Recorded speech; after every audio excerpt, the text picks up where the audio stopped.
বিশ্বজুড়ে সমুদ্রে হাজারো প্রবালের বসবাস। তবে জেনে অবাক হবেন, দক্ষিণ পশ্চিম প্রশান্ত মহাসাগরে বিজ্ঞানীরা এখন পর্যন্ত সবচেয়ে বড় প্রবালের সন্ধান পেয়েছেন, যার অবস্থান সলোমন দ্বীপপুঞ্জে। আকারে নীল তিমির চেয়েও বড় প্রবালটির বয়স ৩০০ বছরের বেশি হতে পারে বলে ধারণা করছেন গবেষকরা। ন্যাশনাল জিওগ্রাফির একদল বিজ্ঞানী বিশাল এই প্রবালটির সন্ধান পান। আরও জানাচ্ছেন ঋতু সাহা।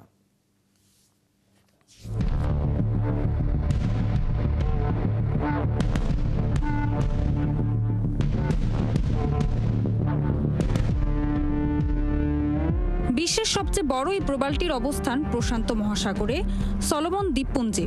মজার বিষয়টি হচ্ছে, গবেষকদের একটি দল সলোমন দ্বীপপুঞ্জের স্বচ্ছ পানিতে ঘুরে বেড়াচ্ছিলেন। তখন সবচেয়ে বড় প্রবালটির আকার দেখে তারা ভেবেছিলেন এটা কোনো জাহাজের ধ্বংসাবশেষ। তবে পরবর্তীতে গভীর পর্যবেক্ষণের পর জানা যায় এটি এখন পর্যন্ত পৃথিবীতে পাওয়া সবচেয়ে বড় প্রবাল। সলোমন দ্বীপপুঞ্জে পাওয়া সবচেয়ে বড় এই প্রবালটি প্রায় ৩০০ বছর ধরে গড়ে উঠেছে বলে ধারণা করছেন বিজ্ঞানীরা। পানির নিচে পরিমাপের জন্য ব্যবহার করা হয় এমন টেপের সাহায্যে অভিযান অংশ নেওয়া বিজ্ঞানীরা প্রবালটির আকার মাপেন। এতে দেখা যায় এটি ৩৪ মিটার প্রশস্ত, ৩২ মিটার লম্বা এবং ৫.৫ মিটার উঁচু।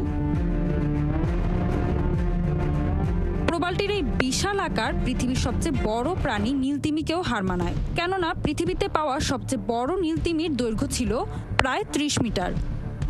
বিজ্ঞানীরা বলছেন নতুন আবিষ্কৃত প্রবালটি সুস্থ রয়েছে। এই নমুনাটি অনেক প্রবাল প্রাচীরের চেয়ে গভীর জলে পাওয়া গিয়েছে, ফলে সমুদ্র পৃষ্ঠের উচ্চ তাপমাত্রা থেকে এটি নিরাপদ ছিল।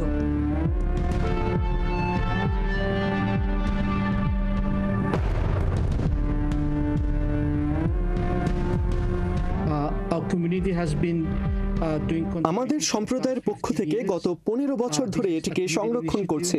আমরা জানি না সমুদ্রের নিচে অবিশ্বাস্য কিছু আছে কিনা, তবে আমাদের ভবিষ্যৎ সম্প্রদায়ের জন্য আমরা সামুদ্রিক পরিবেশ সংরক্ষণ করতে চাই।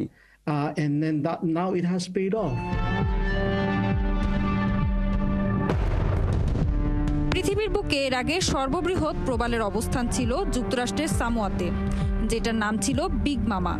এর তুলনায় সলোমন দ্বীপপুঞ্জে পাওয়া প্রবালটি প্রায় ৩ গুণ বেশি বড়।